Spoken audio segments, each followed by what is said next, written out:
Hey folks, this is Vince with Dad's Gaming Addiction, and today we're going to take a very quick look at the game Who's Got Game. Now, Who's Got Game is for 4 or more players, ages 18 and up, and the average play time is between 30 and 60 minutes.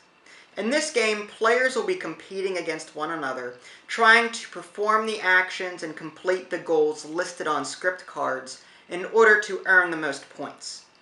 Let's just take a quick moment to look at the components and see how the game is played. As far as the components are concerned, you've got a number of different cards here, and there are 10 different card types within this main stack.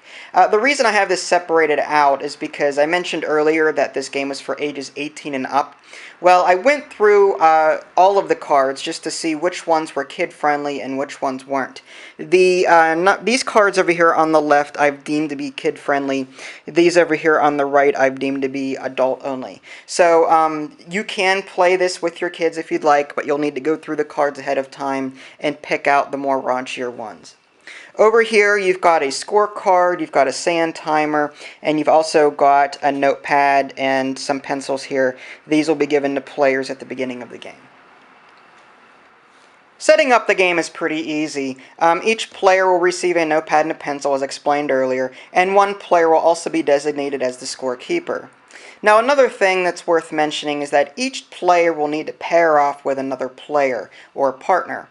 Even though they are competing individually to earn the most points across 12 rounds in the final challenge, they'll need to pair off with another person for the remainder of the game. This takes effect when you draw certain cards throughout the course of the game.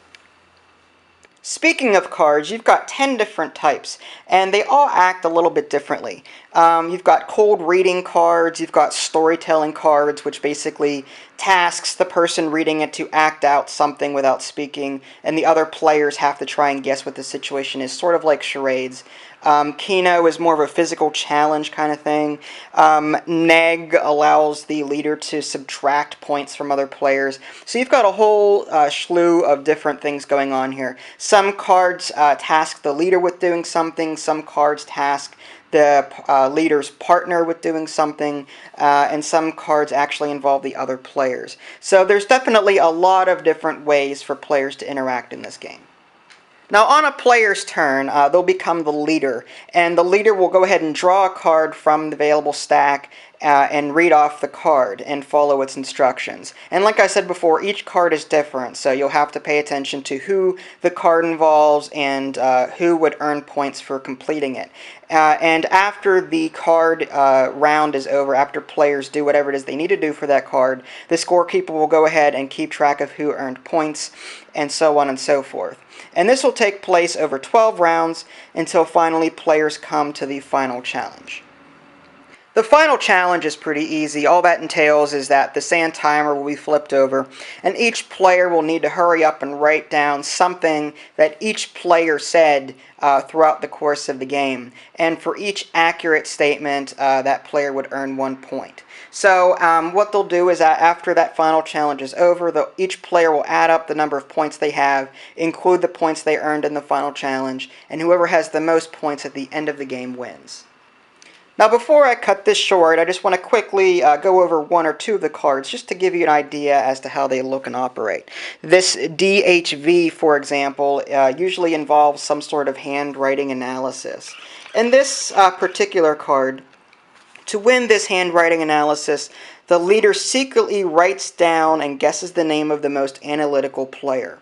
After the leader has then written down who they think is the most analytical, all players except the leader should respond aloud to the following question.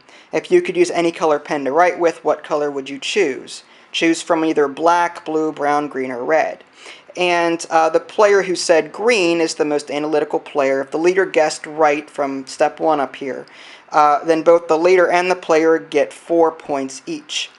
And the card even goes on down here to explain the different meanings. Green, analytical about emotions, but are quite friendly, prefer their own company at times. Other color meanings, you've got black, blue being easygoing and friendly personality. Red likes to stand out from the crowd. So there's some pretty cool things to try out here with these DHV cards. The report cards are pretty fun. Basically, these cards usually entail the leader guessing who wrote something. In this case, all other players except the leader should secretly write down their response to the question below. What is the meaning of life in 10 words or less? The leader's partner then collects, shuffles, and reads all of the written responses aloud, including their own. The leader attempts to guess which player wrote each response. For every correct match, the leader earns 1 point. So these can be pretty fun, very social. Now the last card I just want to quickly touch on is probably my favorite, the storytelling card. The kids usually have a blast trying to do these. Guess the situation. To win this round, the leader turns over the sand timer and acts out the situation below without talking. In this case, it's getting eaten by a shark. The first player to guess and shout the situation before the timer runs out wins 3 points. The leader also gets 3 points for good acting. And there you have it. That's just a very quick look at the game, Who's Got Game.